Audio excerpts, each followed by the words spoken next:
When my wife died, my son sold the house without my permission, set fire to my Mercedes, and shouted, "Go to the streets! I have no ties with you anymore." I begged for help, and he turned his back. The next day, my lawyer made a phone call that made him come to me in tears. Subscribe to the channel for more stories like this and comment the city you're watching from. I never thought the worst day of my life would come right after burying my wife. Helen had been gone for 3 days, and I was still wearing the same black suit from her funeral. I couldn't bring myself to change it, as if taking it off would somehow make her death more real. The house felt enormous and suffocating at the same time, every corner echoing with memories of our 35 years together. I was sitting in Helen's chair by the window, holding her favorite coffee mug, when I heard David's key in the front door. My heart lifted for the first time since Helen passed. My son was coming to check on me, maybe to talk about the arrangements, or just to sit with me in this unbearable silence. At 60 years old, I needed my only child more than ever. But the moment David walked into the living room, I knew something was terribly wrong. His face was cold, distant. Behind him stood Jessica, his wife of 2 years, her arms crossed, and her expression harder than I'd ever seen it. She wasn't wearing black. She was wearing a bright red blazer, as if she were heading to a business meeting instead of comforting a grieving family. "Dad, we need to talk," David said, without even greeting me. No hug, no, "How are you holding up?" Just those 5 words that made my stomach drop. I set Helen's mug down carefully on the side table. "Of course, son. Sit down. You want some coffee?" "I'm not staying long." His voice was flat, mechanical. "Jessica and I have made some decisions." I looked between them, confusion washing over me. "What kind of decisions?" Jessica stepped forward, her high heels clicking against Helen's hardwood floors. "Robert, we've sold the house." For a moment I couldn't process what she'd said. The words hung in the air like smoke. "You've what?" "The house is sold," David repeated, his hands shoved deep in his pockets. "The new owners take possession next week." My hands started shaking. "David, this is my home. This is where your mother and I raised you, where Helen and I lived for over 3 decades. You can't just—" "Actually, I can," he interrupted, his voice growing colder. "The house was in both our names after Mom died. With Helen gone, I have every legal right." I stared at my son, this stranger wearing David's face. "But where am I supposed to go?" Jessica laughed, actually laughed, a sharp sound that cut through me. "That's not our problem anymore, Robert. You're a grown man. Figure it out." I felt like I was drowning. "David, please. This has to be some kind of joke. Your stepmother just died 3 days ago. I'm grieving, I'm lost, and you're telling me I have to leave my home?" "Helen wasn't my mother," David snapped, and those words hit me like a physical blow. "She was your wife. And frankly, Dad, Jessica and I are tired of carrying you." "Carrying me?" I'd worked 3 jobs after David's mother died to put him through medical school. I'd sacrificed everything, including my own health, to make sure he had every opportunity. And now he was talking about carrying me? "I don't understand," I whispered, my voice barely audible. "What happened to you?" David's jaw tightened. "I grew up, Dad. I realized I have my own family to think about now. Jessica and I want to start fresh, and we can't do that with you clinging to us." "I'm not clinging to anyone. I just buried my wife 3 days ago." "And that's sad," Jessica said with mock sympathy. "But life goes on. David and I have plans, and those plans don't include supporting you indefinitely." Supporting me? I'd never asked them for a penny. I had my own modest savings, my Social Security, Helen's life insurance. I wasn't some burden they needed to carry. "David," I tried one more time, reaching out to touch his arm. "Please, just give me time to process this. I'll find somewhere to go, but I need a few weeks to—" He jerked away from my touch. "No, you have until tomorrow morning." "Tomorrow morning?" My knees nearly buckled. "That's impossible. I can't find a place to live overnight." "Should have thought of that before," Jessica said, examining her manicured nails. "Oh, and Robert, that old Mercedes of yours, the one you're always so proud of, we took care of that too." Before I could ask what she meant, I heard the sound of breaking glass from outside. I rushed to the window and saw my beautiful silver Mercedes, the car Helen had surprised me with for my 58th birthday, engulfed in flames in the driveway. "David, Was holding a baseball bat, having just smashed the windows before setting it on fire. "You're insane!" I screamed, running toward the front door. David blocked my path. "The car was a safety hazard anyway. You're too old to be driving." I stared at him, this man I'd raised from infancy, nursed through childhood illnesses, cheered at graduation, walked down the aisle at his first wedding. His eyes were empty of any love or recognition. "Get out," he said quietly, "and don't come crawling back to us when you realize how hard life really is." I spent that night in a Walmart parking lot, sleeping in the back of a taxi I'd called to take me away from the house, my house, with nothing but a suitcase and Helen's jewelry box. The driver had felt sorry for me and let me sleep in his car for $50. $50 I couldn't afford to spend. As I lay there in the darkness, listening to the sounds of late-night traffic and wondering how my life had fallen apart so completely. In just 72 hours, I kept thinking about something Helen had told me 2 weeks before she died. She'd been unusually serious, almost worried about something. "Robert," she'd said, gripping my hand tightly, "promise me something. If anything ever happens to me, if David ever tries to hurt you, you call Mr. Patterson immediately. Promise me." At the time, I'd thought she was just being dramatic because of her illness. Helen always worried too much about everything. But now, shivering in the back of that taxi, her words echoed in my mind like a lifeline. The thing was, I understood now what I should have seen all along. This wasn't grief making David cruel. This wasn't some temporary madness brought on by loss. This was calculated, planned, deliberate. Jessica hadn't just convinced my son to abandon me. She'd helped him orchestrate my destruction. I thought about the man I'd been 30 years ago when David's mother died in that car accident. I'd been devastated, lost, but I'd never once considered abandoning my 4-year-old son. Instead, I'd worked myself into exhaustion to make sure he had everything he needed. I'd given up my dreams of advancing in my engineering career to take jobs with flexible schedules. I'd sold my father's vintage watch to pay for David's Little League equipment. I'd missed countless opportunities because my son came first, always. And this was how he repaid that sacrifice. But lying there in that parking lot, surrounded by the debris of my shattered life, I felt something I hadn't expected. Underneath the grief and shock and betrayal, there was anger. Not the hot, explosive kind that makes you do stupid things, but something colder, more purposeful.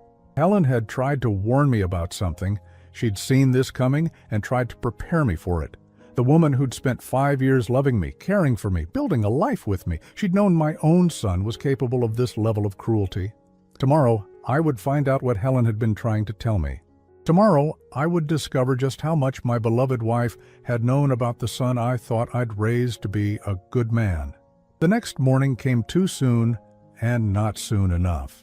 I woke up stiff and cold in the back of that taxi, my neck aching from sleeping against the window. The driver, a kind man named Ahmed, had brought me coffee and a breakfast sandwich from McDonald's. I tried to pay him, but he waved my money away. "My father is your age," he said gently. "I cannot take money from you." His kindness made me want to cry. It struck me that a complete stranger was showing me more compassion than my own son. But I held it together. I had things to do, and I couldn't afford to fall apart now. As Ahmed drove away, leaving me standing outside the Walmart with my single suitcase, I made myself a promise. I would find out what Helen had been trying to protect me from, and if David thought he could destroy me and walk away without consequences, he was about to learn how wrong he was. I wasn't the broken old man they thought they were discarding. I was Robert Mitchell.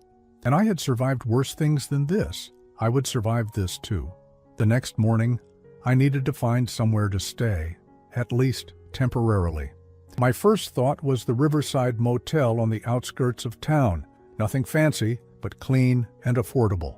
But when I tried to use my debit card to pay for a week, it was declined. I tried again, thinking it was a mistake. Declined again. "I'm sorry, sir," the desk clerk said, avoiding my eyes. "Do you have another card?" I called my bank from the motel lobby, my hands shaking as I dialed.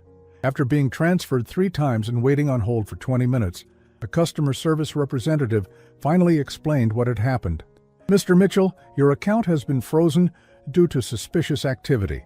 It appears someone with joint access has claimed there's been fraudulent activity on the account. Joint access. David had been on my account since he was 18, originally so he could help me with banking when I was working multiple jobs and odd hours. I'd never removed him. Can you tell me who reported the suspicious activity? I'm sorry, sir, I can't release that information, but you'll need to come into the branch with documentation to resolve this. The nearest branch was 40 miles away, and I no longer had a car. I hung up the phone and stood in that motel lobby, feeling more lost than I had ever felt in my life. Around me, people moved with purpose, checking in, checking out, living their normal lives. I was invisible, a 60-year-old man with nowhere to go and no way to access his own money. I walked to the nearest payphone and started calling people I thought were friends. The first was Bill Watson, who'd been my neighbor for 12 years and had helped me install Helen's garden fence just last spring. "Oh, Robert," Bill's voice was uncomfortable, even through the scratchy phone line. "I'm so sorry about Helen. How are you holding up?" "Not well, I'm afraid." "Bill, I'm in a bit of a situation. David has asked me to move out of the house, and I'm wondering if I could stay with you for just a few days while I figure things out." There was a long pause. "Oh man, I wish I could help, but Sarah's mother just moved in with us after her hip surgery, and we don't have any room. Maybe you could try the Veterans Hall. They sometimes have programs for people in transition." People in transition. That's what I was now. I tried calling Jim Morrison next. Jim and I had worked together at the engineering firm for 15 years before we both retired. Surely he would understand. "Robert? Oh my goodness, I heard about Helen. I'm so sorry." Jim's voice was warm, genuine. "How are you doing?" I explained my situation, trying to keep my voice steady. "Wait," Jim said, confusion creeping into his tone. "David kicked you out, but Robert, that doesn't sound like the David I know. Are you sure you're not? I mean, grief can make us confused sometimes. Maybe you misunderstood what he was trying to say." "I didn't misunderstand anything, Jim. He sold the house. He burned my car. He told me not to come crawling back to them." Another pause. That's so unlike David. "Robert, I talked to him at the funeral, and he seemed so concerned about you. He said you'd been acting strangely since Helen got sick, that you were having some memory issues." Memory issues? My blood went cold. What exactly did he tell you? "He said Helen had been worried about you, that you'd been forgetting things, getting confused about money. He said you'd accused them of trying to steal from you, which was why Helen was so stressed toward the end." I couldn't breathe. David had been laying groundwork, preparing people to doubt my version of events. No wonder Bill had suggested the Veterans Hall, like I was some confused old man who couldn't take care of himself. "Jim, I don't have memory issues. I'm not confused. My son took advantage of me when I was grieving, and now he's spreading lies to cover his tracks." "Oh, buddy," Jim's voice was full of pity now. "Maybe you should talk to someone professional. David mentioned that there are some wonderful facilities that specialize in helping seniors with these kinds of problems." I hung up without saying goodbye. By the third call, I realized it was hopeless. David had been methodical, strategic. He'd told everyone the same story. His poor, confused father was having mental health issues and making wild accusations. He was the concerned son trying to get his dad help. I spent that day sitting on a bench outside the public library, watching people live their lives while mine crumbled around me. Children played in the park across the street. Mothers pushed strollers. Couples held hands. Life went on, but I felt frozen outside of it. That evening, I used my last $5 to buy a cup of coffee at a diner downtown. The waitress, a woman about Jessica's age, kept refilling it without charging me extra. She must have recognized desperation when she saw it. As I sat in that booth, stirring sugar into my third cup of coffee to make it last longer, I overheard a conversation at the next table. Two men were talking about their adult children. "The thing is," one was saying, "you raise them to be independent, and then they become so independent they forget you exist. My daughter hasn't called in 3 months. At least your daughter doesn't call you every day asking for money," the other replied. "Sometimes I think they only remember they have fathers when they need something."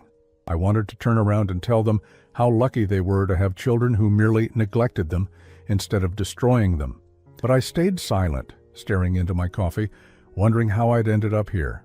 The diner closed at 10 and I had nowhere to go. I walked the streets until I found an all-night laundromat, where I spent the night sitting in a plastic chair, pretending to wait for laundry that didn't exist. The attendant pretended not to notice. As dawn broke through the laundromat's grimy windows, I tried to think clearly about what had happened. David hadn't just suddenly turned cruel. This had been planned. Jessica's behavior, the timing of everything, the way David had isolated me socially before making his move. This was a campaign, not an emotional breakdown. But why? What did they gain from destroying me? I didn't have much money, and what little I had, David would inherit anyway when I died. The house had some value, but not enough to justify this level of cruelty, unless there was something I didn't know, something Helen had discovered. I remembered her words again. If anything ever happens to me, if David ever tries to hurt you, you call Mr. Patterson immediately. Helen had seen this coming. She'd known David was capable of this, and she'd tried to prepare me for it. I made a decision as I sat in that laundromat, watching the sun come up on what might have been the lowest point of my life. I would walk to Mr. Patterson's office if I had to. I would find out what Helen had been trying to tell me. Because whatever she'd seen in David that I'd been too blind to notice, maybe it was the key to understanding how my life had become a nightmare. I had spent 2 days living like a homeless man, but I wasn't ready to give up. Not yet. The walk to Patterson's office would take me over an hour, but I had nothing but time. As I started walking through the quiet morning streets, passing houses where families were starting their days, making breakfast, getting ready for work and school, living normal lives, I thought about the irony of it all. I'd spent 30 years building a successful career as an engineer. I'd designed bridges and buildings that were still standing, structures that would outlast me by decades. I'd solved complex problems, managed teams, earned respect in my field. I'd raised a son who became a doctor, someone who was supposed to heal people, not harm them. And yet here I was, walking down a sidewalk with everything I owned in a single suitcase, abandoned by the person I'd loved most in the world. But as I walked, something else occurred to me. Helen had loved me. For 5 beautiful years, she'd chosen me every single day. She'd seen value in me that apparently my own son couldn't see. And in her final weeks, she'd tried to protect me from something she'd seen coming. That meant I wasn't worthless. I wasn't the burden David and Jessica had painted me as. I was a man who had earned the love of a wonderful woman, a man who had built things that mattered, a man who deserved better than what my son had done to me. By the time I reached Mr. Patterson's office, I was no longer the broken man who had spent the night in a laundromat. I was Robert Mitchell, and I was ready to find out what my wife had been trying to tell me. Walking to Mr. Patterson's office took me 2 hours. My feet were blistered by the time I reached the downtown law building, and I'm sure I looked like exactly what I was, a man who'd been sleeping in laundromats and living off diner coffee. But I'd made it. The receptionist at Patterson & Associates looked at me with barely concealed distaste. I was wearing the same clothes I'd had on for 3 days. My gray hair was uncombed, and I probably smelled like the industrial soap from the laundromat bathroom where I'd tried to freshen up. "I need to see Mr. Patterson," I told her, trying to keep my voice steady and dignified. "Do you have an appointment?" she asked, not looking up from her computer screen. "No, but this is urgent. I'm Robert Mitchell. Mr. Patterson handled my late first wife's will 28 years ago, and my wife Helen's affairs as well." She finally looked at me, taking in my disheveled appearance. "Mr. Patterson is very busy today. Perhaps I could have him call you? I don't have a phone number where he can reach me right now." The admission was humiliating, but it was the truth. Something in my voice must have gotten through to her, because she softened slightly. "Let me see what I can do. Please have a seat." I sat in the waiting area, surrounded by leather chairs and mahogany tables that reminded me of better times. On the coffee table were magazines about luxury homes and investment strategies, publications for people who had money to invest and homes to decorate. I felt like an intruder. 20 minutes later, Mr. Patterson himself came out to greet me. He was older than I remembered, his hair completely white now, but his eyes were kind. He took one look at me, and his expression shifted from polite professionalism to genuine concern. "Robert, my dear fellow, what's happened to you?" I tried to explain, but the words came out in a jumbled rush. David's betrayal, being thrown out of my own house, sleeping in parking lots, my frozen bank account. As I spoke, Mr. Patterson's frown deepened. "Come into my office," he said gently. "Susan, please bring Mr. Mitchell some tea and see if we have any of those crackers left from the morning meeting." His office was exactly as I remembered it. Wall-to-wall law books, a massive oak desk, and photographs of his grandchildren scattered around. Being there brought back memories of sitting in that same chair 28 years ago, when my first wife, David's mother, had died. I was only 32 then, suddenly widowed, with a 4-year-old son to raise alone. Linda had been killed in that car accident, leaving behind debts I didn't even know existed. Mr. Patterson had been the one to explain that Linda's life insurance would barely cover the funeral costs, that the house would have to be sold, that David and I would have to start over with almost nothing. "I remember you," Mr. Patterson said softly, settling behind his desk. "You were one of the strongest men I'd ever met. You took that terrible news and you just handled it. You asked me what you needed to do to take care of your son, and then you did it." The memory hit me like a wave. I had been strong then, devastated, but strong. I'd taken a job as a night shift security guard so I could be home when David got out of school. When that wasn't enough, I'd added a weekend job doing construction cleanup. When that still wasn't enough, I'd started doing freelance engineering consulting in the evenings. "I worked 3 jobs for 6 years, I said, the memories flooding back. "I wanted David to have what other kids had, soccer cleats, birthday parties, school trips. I didn't want him to feel different because his mother was gone." Mr. Patterson nodded. "I remember you coming in here when David was 10, asking about setting up a college fund. You had maybe $200 to start with, but you were determined." $200.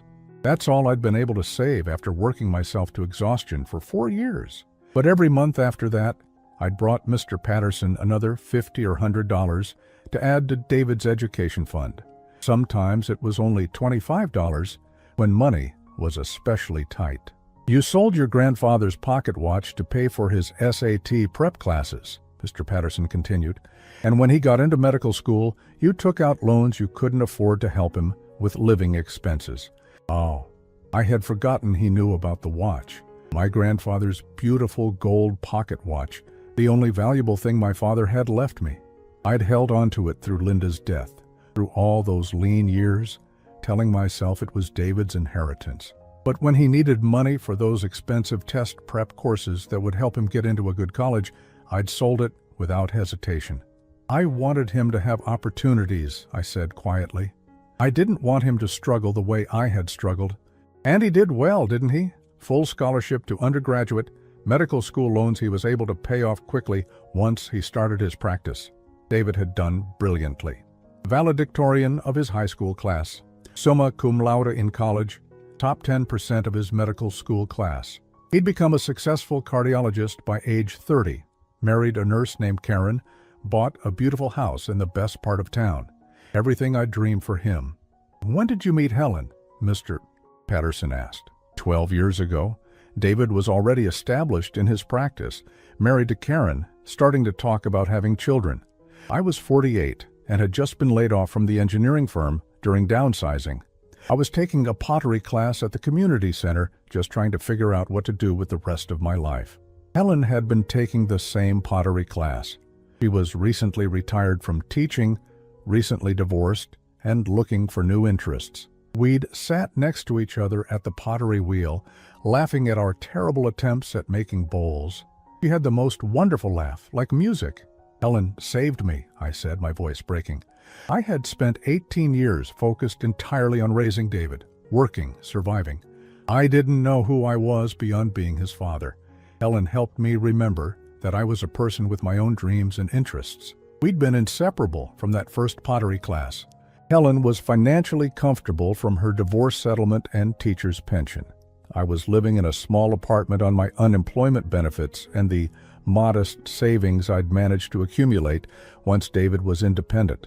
But she never made me feel inferior about money.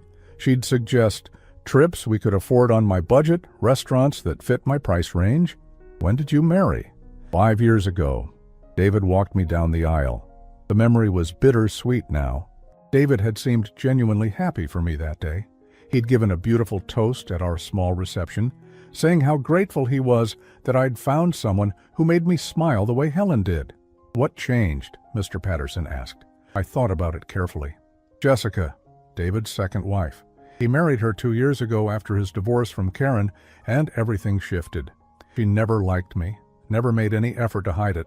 She thought I was too dependent on David, even though I rarely asked him for anything.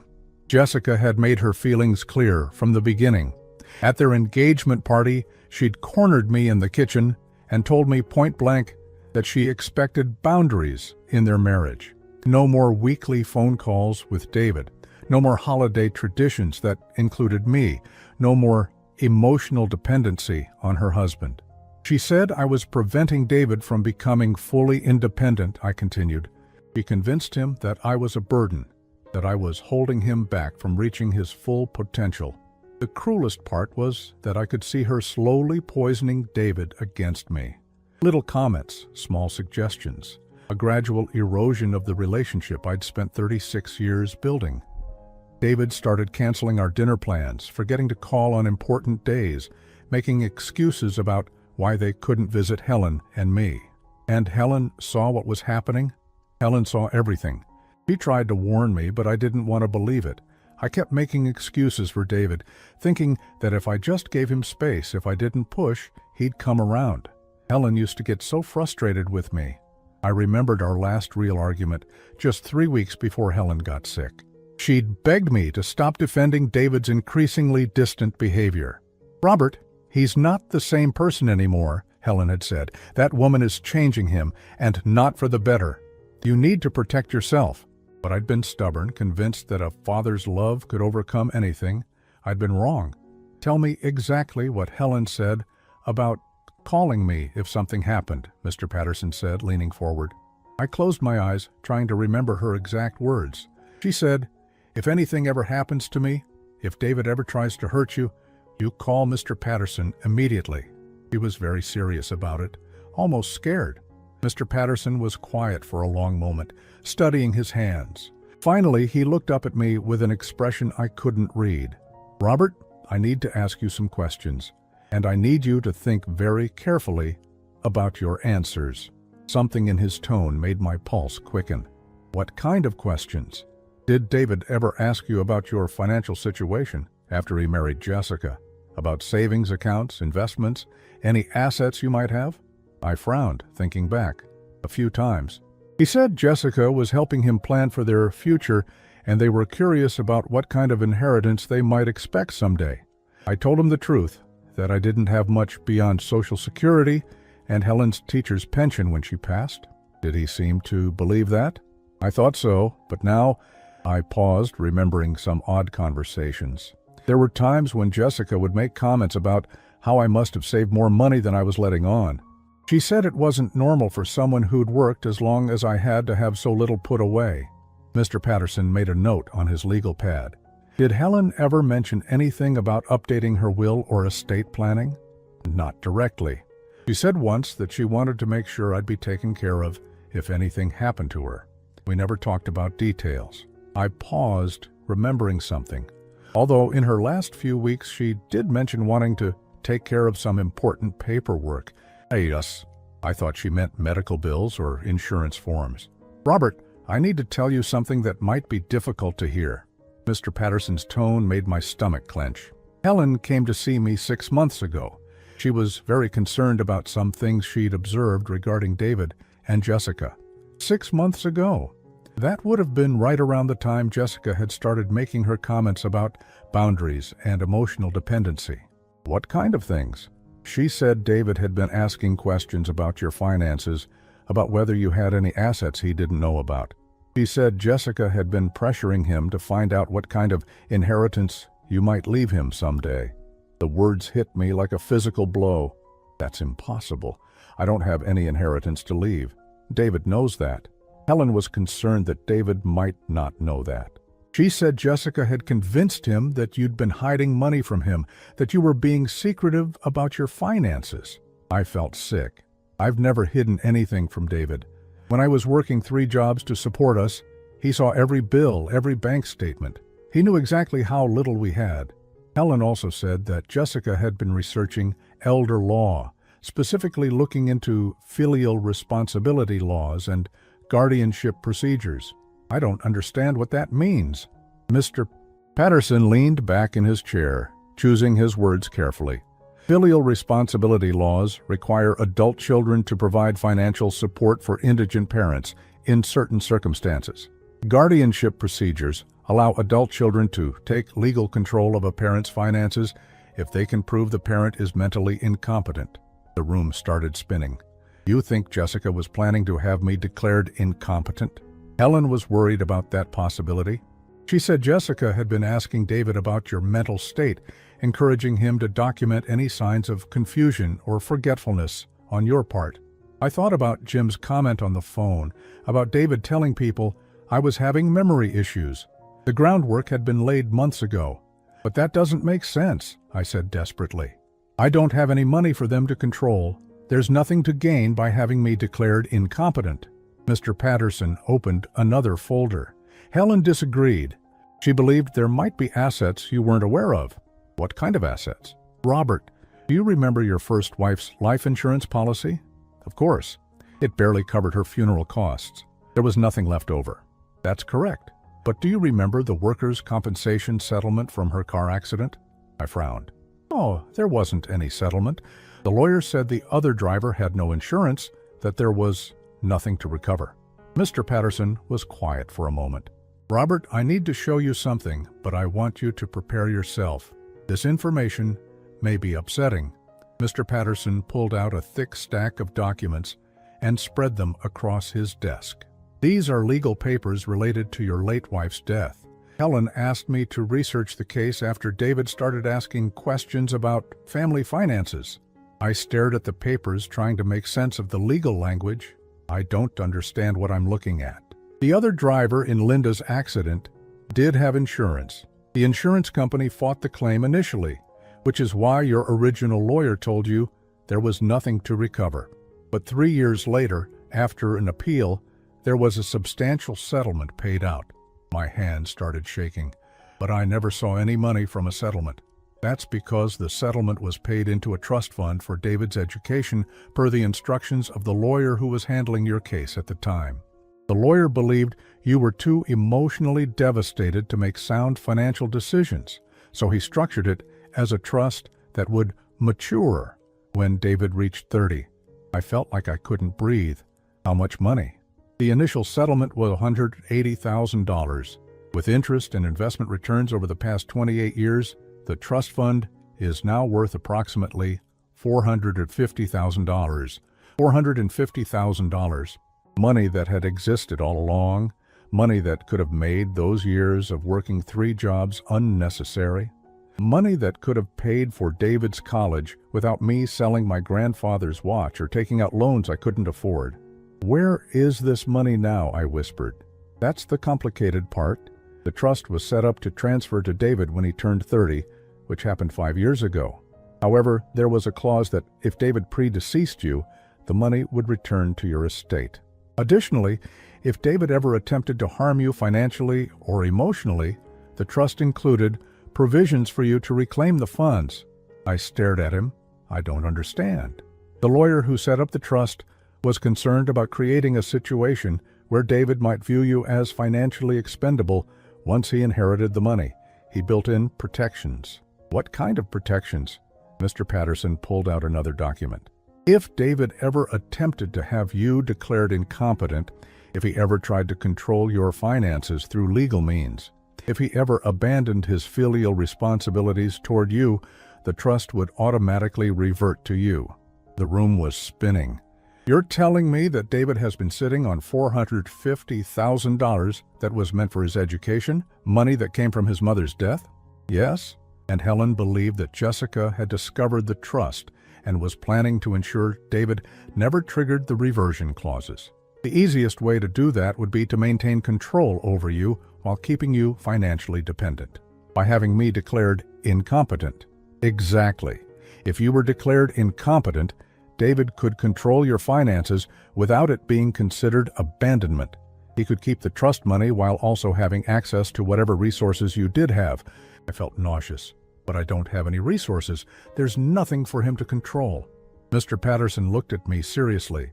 Robert, when did you last check the balance of your savings account?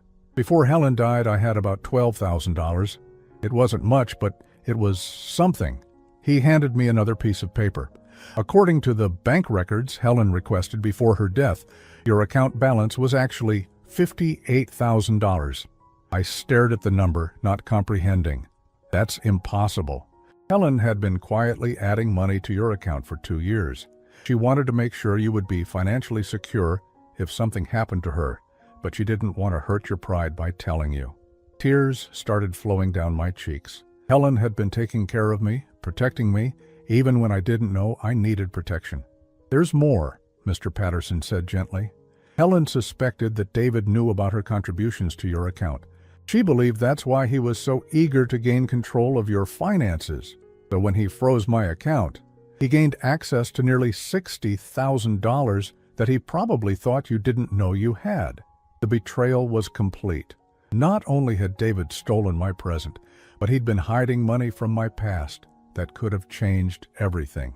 And Helen, sweet Helen, had been trying to protect me while also being secretly generous in a way that made my heart break all over again. Robert, Mr. Patterson continued, there's something else you need to know. Helen updated her will 3 months before she died. I looked up at him through my tears. What do you mean? She left everything to you, her house, her savings, her car, all her personal property. She also had the deed to the house transferred into your name 2 months ago. The world stopped. You mean, David sold property that belonged to you, not him. He committed fraud. I sat there in stunned silence, trying to process what I was hearing. The house David had sold belonged to me. The money he'd frozen was mine. The trust fund he'd been hiding was legally mine under the reversion clauses he'd triggered by abandoning me. How much are we talking about total? I asked quietly.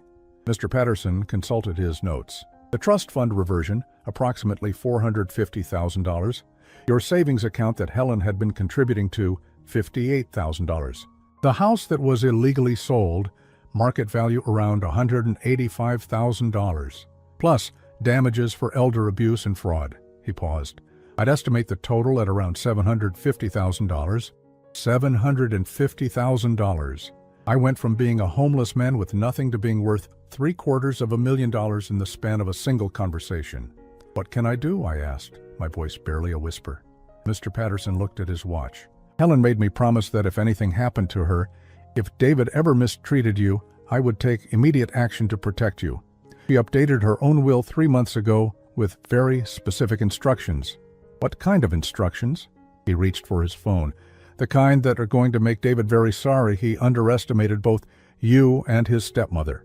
Mr. Patterson dialed a number from memory, his expression grim but determined.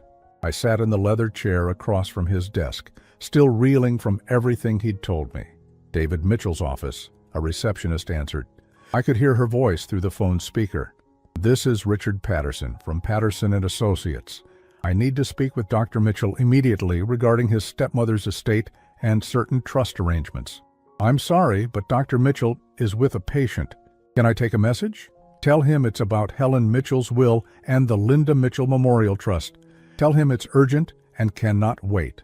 There was a pause. Hold, please. Mr. Patterson looked at me while we waited. Robert, I want you to understand what's about to happen. David is going to be shocked, and he's probably going to say things that will hurt you. Are you prepared for that? I thought about the past few days. Sleeping in parking lots, being treated like I was mentally incompetent, watching my car burn, while my son stood there with a baseball bat. How much more could he hurt me? I'm prepared. Dr. Mitchell. The voice that came through the speaker was David's, but he sounded different, nervous. Mr. Patterson, I wasn't expecting to hear from you. David, I'm calling about your stepmother's will and the various trust arrangements that are affected by her death. Trust arrangements? I'm not sure what you mean. Helen didn't have any trusts that I know of. Mr. Patterson looked at me and raised an eyebrow. David was lying, and we both knew it. David, I have your father here in my office. He's told me about the events of the past few days. Selling his house, destroying his car, freezing his bank accounts. There was a long silence. When David finally spoke, his voice was cold. My father is confused, Mr. Patterson. He's been having some memory issues since Helen got sick. Jessica and I have been trying to help him, but he's been resistant to assistance. Is that so? Well, perhaps you can help clear up his confusion. Can you explain why you told him the house belonged to both of you when, according to the deed I have here, it belongs entirely to your father? Another silence. I could practically hear David's mind racing. I don't know what you're talking about. Let me be more specific. Helen Mitchell updated her will 3 months before her death. In that will, she left her house, her savings, and all of her personal property to Robert Mitchell, your father.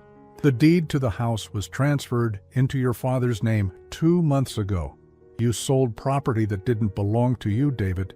I gasped. Helen had left me everything and had made sure the legal documents were in order before she died. David's voice came through the phone, shaky now. That's impossible. Helen would have told me if she was planning something like that. Would she? The same way you told your father about the $450,000 trust fund from his late wife's car accident settlement? The silence that followed was deafening. I could imagine David's face, the color draining from it as he realized Mr. Patterson knew about the hidden money. I don't know what you're talking about, David repeated, but his voice lacked conviction. The Linda Mitchell Memorial Trust that was supposed to revert to your father if you ever abandoned your filial responsibilities toward him? The trust fund that you've been receiving distributions from for the past 5 years without telling him it existed? Mr. Patterson, I think there's been some misunderstanding. No misunderstanding, David. I have all the documentation right here.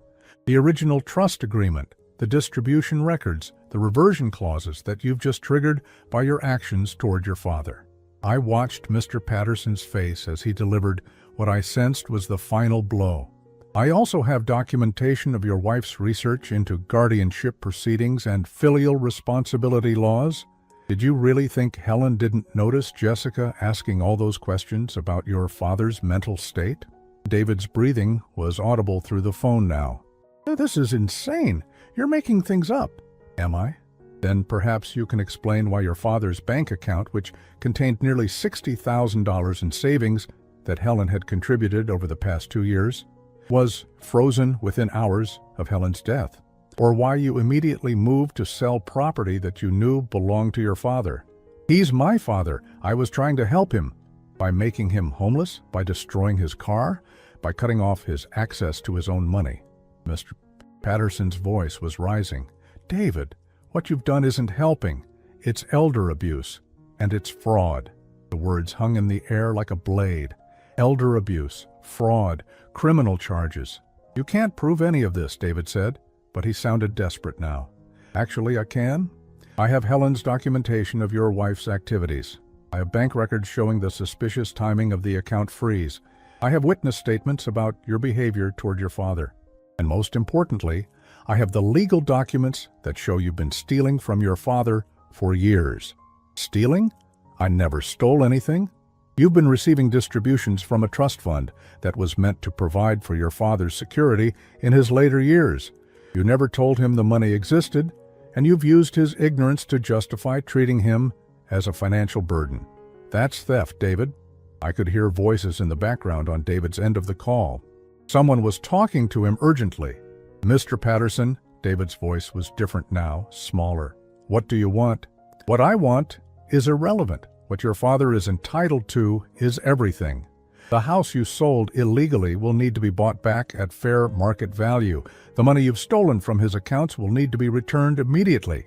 And the trust fund that you've been hiding will revert to his control as specified in the original agreement.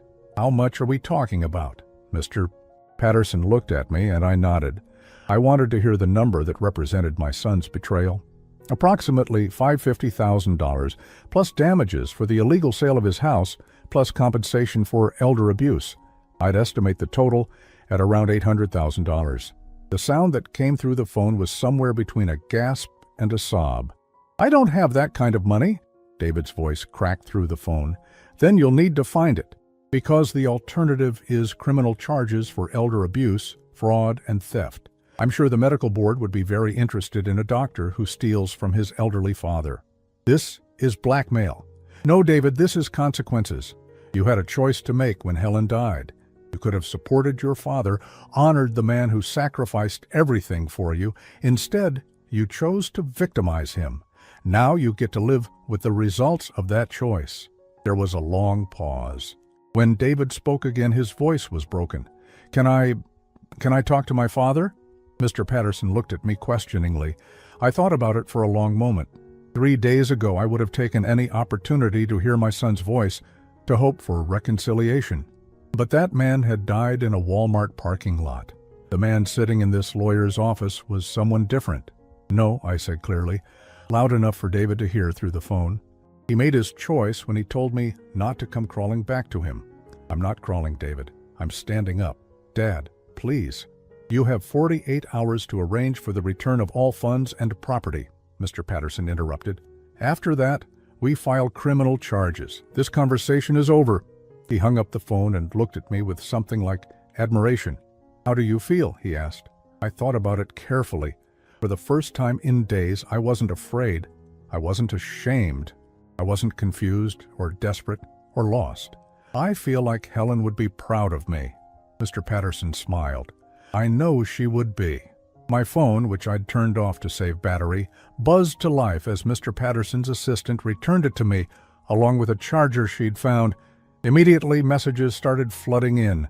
Missed calls from David, from Jessica, from numbers I didn't recognize. The first voicemail was David crying, actually crying. "Dad, please call me back. I made a terrible mistake." "Jessica," she convinced me, "I'm so sorry. Please don't do this to me. I'm your son." I deleted it without finishing. The second was Jessica, and her tone was completely different from the woman who had laughed at my homelessness 3 days earlier. "Robert, we need to talk. I think there's been a huge misunderstanding. David is beside himself. He loves you so much, and he's just been overwhelmed with grief. Please call us back so we can work this out." I deleted that one too. By the time I finished listening to the messages, there were 12 more.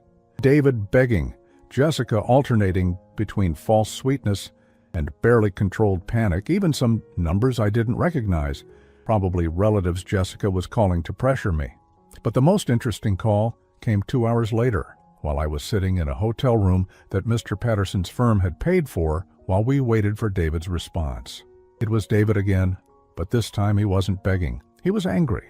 "You vindictive old bastard," his voice snarled through the phone. "After everything I did for you, this is how you repay me? You're going to destroy my career, my marriage, my life, just because your feelings got hurt? Helen was right about you. You're a selfish, manipulative man who thinks the world owes you something." I smiled as I deleted that message. There was the real David, the one Jessica had created. The son I'd raised was gone, if he'd ever really existed at all. But that was fine, because tomorrow I would start building a life that didn't depend on his love or approval. And for the first time in 60 years, that felt like freedom. The next morning brought more calls, more desperate messages. David had clearly spent the night trying to figure out how to raise $800,000. Jessica had left 3 voicemails, each one more frantic than the last. "Robert, you have to understand, David didn't know about the trust fund until recently. When he found out, he was planning to tell you, but then Helen got sick and everything happened so fast. This is all a terrible misunderstanding." Another message. "David's talking about suicide, Robert. He says his life is over. Is that what you want? To drive your own son to kill himself?" And finally, "Fine. You want to play hardball?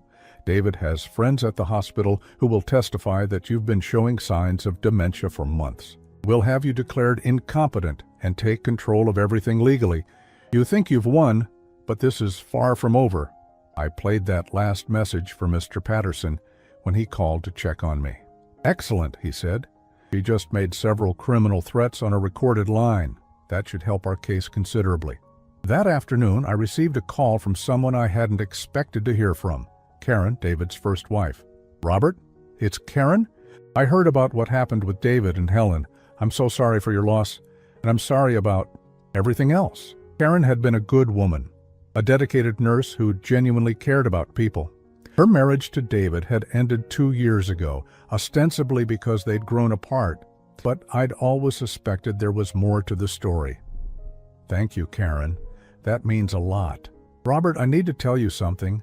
Something I should have told you when David and I divorced, but I was afraid. What is it? David. He's not the same person you raised. Something changed in him over the years. He became cold, calculating, especially after he started making real money at the practice. I sat down heavily. What do you mean? He started talking about you differently, about how you'd been a burden on him his whole life, how you'd held him back. He said terrible things, Robert. Things about how you were weak and pathetic, how you'd never amounted to anything. The words hurt, but they didn't surprise me anymore. When we were getting divorced, he told me he was planning to cut you off completely once you got older. He said he wasn't going to be responsible for taking care of you, that you'd made your own choices and would have to live with the consequences. Did Jessica put these ideas in his head? She encouraged them, but Robert, the ideas were already there. Jessica just gave him permission to act on them. Karen paused, and I could hear her crying softly. I'm so sorry I didn't warn you. I was scared of what he might do if he found out I was interfering. David can be vindictive when people cross him. Thank you for telling me now, I said. It helps me understand. There's something else. David has been telling people at the hospital that you've been showing signs of Alzheimer's. He's been building a case for months, documenting supposed incidents of confusion or forgetfulness. I think he was planning to have you declared incompetent. So Mr. Patterson had been right. This wasn't a sudden decision made in grief. This was a long-term plan that David had been putting in motion for months, maybe years. Karen, would you be willing to testify about what David told you? Yes, she said without hesitation. It's time someone stood up to him. That evening, Mr. Patterson called with an update. David's lawyer contacted me this afternoon. They want to negotiate. What kind of negotiation? They're offering to return your savings account funds and arrange for the house sale to be reversed. In exchange, they want you to waive any claims to the trust fund and agree not to press criminal charges. I laughed. They're offering to give me back what they stole in exchange for letting them keep what they've been hiding from me for years? That's about the size of it. David's lawyer seems to think you should be grateful for the opportunity to avoid a messy legal battle. What did you tell them?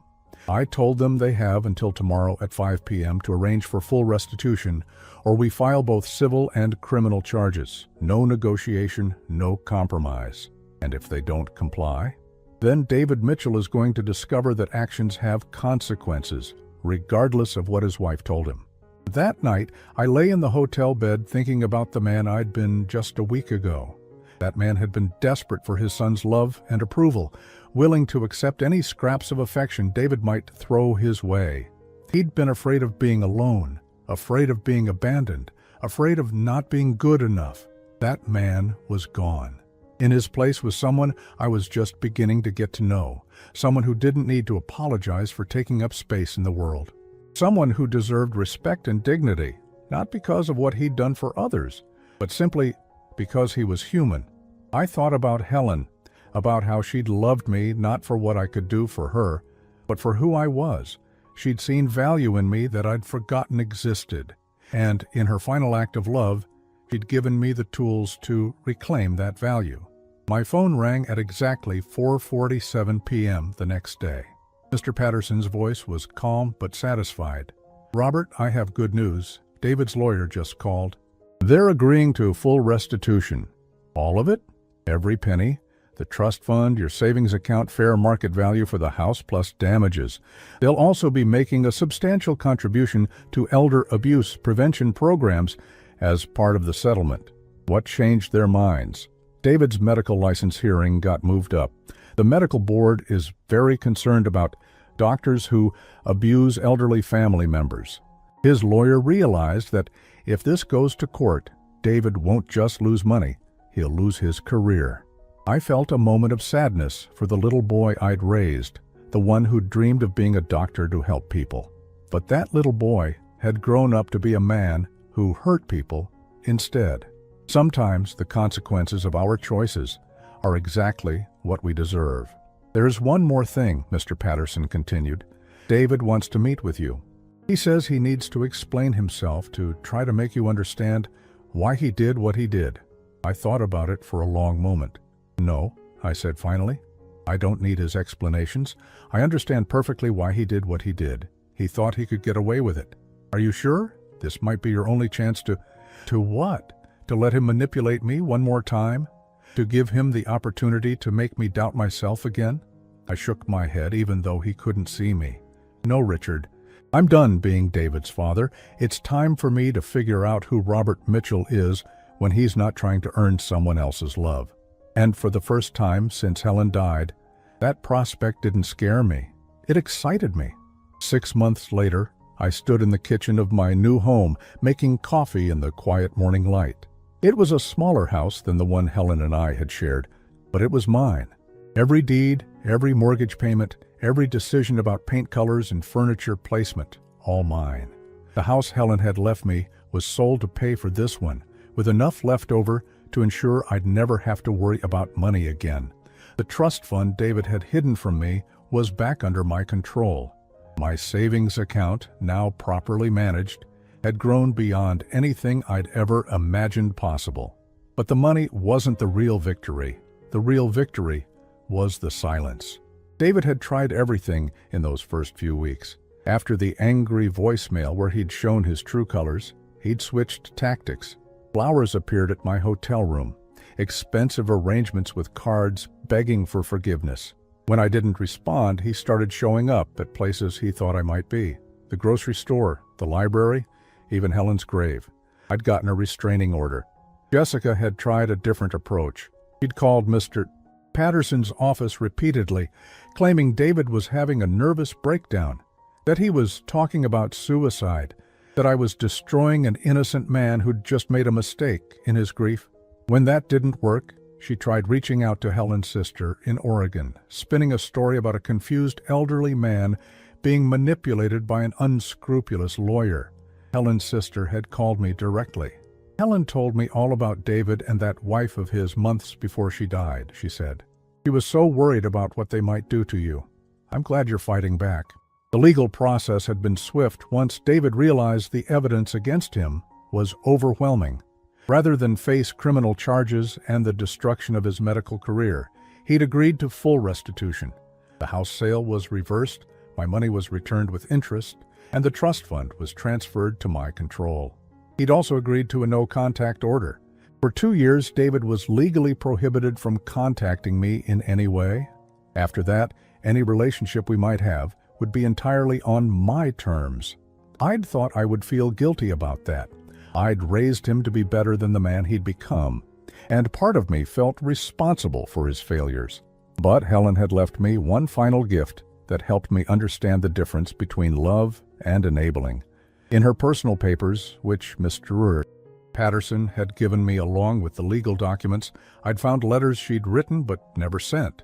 Letters to me, documenting her observations about David's gradual transformation under Jessica's influence. "Robert," one letter began, "I watch you make excuses for David's increasingly cold behavior, and it breaks my heart. You love him so much that you can't see what he's becoming. But love that requires you to ignore someone's cruelty isn't love, it's self-destruction." Another letter, written just 2 weeks before she died, was even more direct. "You taught David to be kind, generous, and grateful. If he chooses to be cruel, greedy, and entitled instead, that's not a failure of your parenting. That's a failure of his character. You can't love someone into being who they used to be." Reading those words, written in Helen's careful handwriting, had been like receiving permission to stop carrying David's choices as my burden. I'd done everything right as his father. He'd chosen to do everything wrong as my son. Those were separate moral facts. The doorbell rang, interrupting my thoughts. I wasn't expecting anyone, and for a moment old anxieties fluttered in my chest. What if David had found my new address? What if this was another attempt to manipulate me back into his life? But when I looked through the peephole, I saw a young woman about David's age, holding a small bouquet of flowers. She looked nervous but determined. I opened the door cautiously. "Mr. Mitchell? My name is Sarah Chen. I'm sorry to bother you, but I'm a nurse at the hospital where your son works." "Worked," she corrected herself. My stomach dropped. "Is David hurt?" "No, sir. Nothing like that. I came because—" She hesitated, then seemed to gather her courage. "Dr. Mitchell was fired 3 weeks ago. The hospital board found out about his legal troubles and they decided he was a liability. But that's not why I'm here." I waited, not sure where this conversation was going. "I worked with Dr. Mitchell for 2 years, Sarah continued. "I saw how he treated people, nurses, patients, family members of patients. He was always condescending, always impatient, especially with elderly patients and their families. We all thought it was just his personality." She paused, shifting the flowers to her other hand. "But after the news came out about what he did to you, some of us started talking. We realized that his behavior wasn't just professional arrogance. It was a pattern. He treated vulnerable people like they were disposable." I felt something cold settle in my stomach. "What do you mean?" "There was an elderly patient last year, Mr. Rodriguez. He was confused after his surgery, and Dr. Mitchell told his family that he was probably developing dementia, and they should consider guardianship proceedings to manage his finances. He gave them the name of a lawyer who specializes in that kind of thing. The same thing Jessica had researched, the same trap they'd planned for me." "Mr. Rodriguez's family went through with it," Sarah continued. "They took control of his finances, sold his house, moved him into a nursing home. He died 6 months later, still confused and scared, wondering why his family had abandoned him." "You think David was advising families to do this regularly?" "We think he was getting some kind of kickback from the lawyer he was recommending. There were at least 4 other cases we can remember where he suggested guardianship for elderly patients who probably didn't need it." I leaned against my doorframe, feeling sick. David hadn't just betrayed me. He'd been betraying vulnerable elderly people as part of his regular practice, using his position as a doctor to identify targets for financial exploitation. "Why are you telling me this?" I asked. Sarah looked uncomfortable. "Because some of us reported our suspicions to the medical board after Dr. Mitchell was fired. They're opening an investigation. His medical license is probably going to be revoked permanently." She held out the flowers. "These are from the nursing staff who worked with him. We wanted you to know that you did the right thing by stopping him. You probably saved other families from going through what you went through." I took the flowers, my hands trembling slightly. How was he taking all this? "Not well. His wife filed for divorce last week. She's claiming she never knew about his illegal activities, trying to distance herself from the whole situation. Dr. Mitchell he's pretty broken up about everything. A year ago, that information would have devastated me. I would have felt guilty for causing my son so much pain, regardless of what he'd done to deserve it. But now, all I felt was a quiet satisfaction that justice was taking its course." "Thank you for coming," I said. "It means a lot to know that some good came from this situation." After Sarah left, I arranged her flowers in one of Helen's vases and placed them on the kitchen table. Then I called Mr. Patterson to let him know about David's job loss and the medical board investigation. "I'm not surprised," he said. "Men who abuse their own fathers rarely limit their cruelty to family members." That evening, I did something I'd been avoiding for months. I drove to Helen's grave. I'd stayed away because I was afraid I'd break down, afraid I'd be overwhelmed by grief and loneliness. But standing there in the quiet cemetery, looking at her simple headstone, I felt something I hadn't expected. Gratitude. "Thank you," I said out loud, not caring if anyone heard me talking to a gravestone. "Thank you for seeing what I couldn't see. Thank you for protecting me even when I was too stubborn to protect myself. Thank you for loving me enough to give me the tools to save myself." The sun was setting, casting long shadows across the cemetery. In the distance, I could hear traffic, children playing, life continuing its normal patterns. But here, in this quiet space, I felt a peace I'd never experienced before. I wasn't the same man who had sat in Helen's chair 3 days after the funeral, waiting desperately for my son to show me some kindness. That man had died in a Walmart parking lot, and I was grateful he had. He'd been weak, dependent, afraid of being alone. The man I'd become was none of those things. As I walked back to my car, my phone buzzed with a text message from an unknown number. For a moment, my old anxieties fluttered. What if David had gotten a new phone and was trying to contact me? But the message was from Helen's sister in Oregon. Helen's birthday is next month. I'm flying out to visit her grave, and I'd love to meet you properly. Would you like to have lunch? I smiled and typed back, I'd like that very much. Driving home through the quiet streets of my neighborhood, I thought about the difference between the family you're born with and the family you choose. David had been my blood, but he'd never truly been my family. Helen had been my family. Helen's sister, who wanted to maintain connection with me despite having no biological obligation to do so, was my family. At home, I poured myself a glass of wine and sat on my back porch, watching the stars appear in the darkening sky. Tomorrow, I was starting a volunteer position at a local senior center, helping elderly people navigate legal and financial issues. Mr. Patterson had suggested it, thinking my experience might help others avoid the trap I'd fallen into. For the first time in my adult life, I wasn't defined by my relationship to someone else. I wasn't Linda's widower or David's father or Helen's husband. I was just Robert, a man who had survived betrayal and found strength he didn't know he possessed. My phone rang, startling me out of my thoughts. The caller ID showed David's old number, the one that should have been disconnected. My finger hovered over the decline button, but something made me hesitate. I answered, "Dad?" David's voice was barely a whisper. "Please don't hang up." I said nothing. "I lost everything," he continued. His words slurred slightly. "He'd been drinking. Jessica left me. I lost my job. They're taking my medical license. I have nothing left." Still, I said nothing. "I know I don't deserve your forgiveness. I know I hurt you in ways that can't be fixed. But you're still my father, and I'm still your son, and I don't know what to do." I took a sip of my wine and looked up at the stars. "Please," he whispered. "I need help." Finally, I spoke. "David, I spent 36 years helping you. I gave you everything I had, everything I was, and when I needed you most, you threw me away like garbage. I know, I'm not finished," I said calmly. "You made a choice to believe Jessica's lies about me instead of trusting the man who raised you. You made a choice to steal from me, to try to control me, to abuse me. Those were your choices, not mistakes forced on you by grief or manipulation." He was crying now. I could hear it in his breathing. "The consequences you're facing now are the results of your choices.